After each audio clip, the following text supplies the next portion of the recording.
We interpret the reduced risk results, I would say two ways, right? So you have, and I think of it as kind of what it's showing is this more likely inflammation than cancer, right? And so you can get a slight reduction that there's some inflammation there, but that's not really enough to, I would say, hang your hat. So if you go from intermediate to intermediate, at the end of the day, you're still intermediate, and you have to follow that algorithm.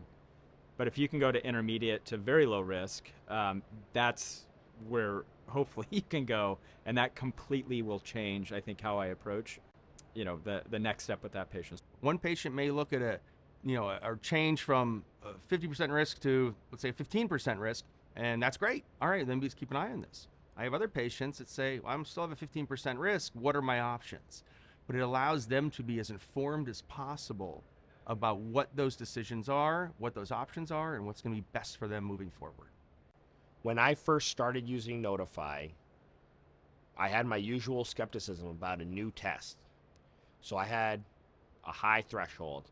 So unless I got a Nodify XL2 result that was less than 5%, I was not changing my management because it wasn't reduced enough.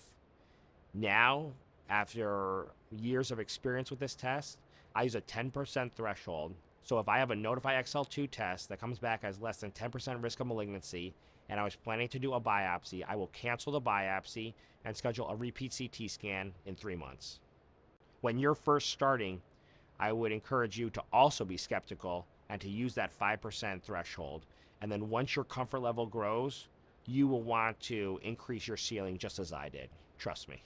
I like to keep it simple. My patients appreciate that approach. It's understandable.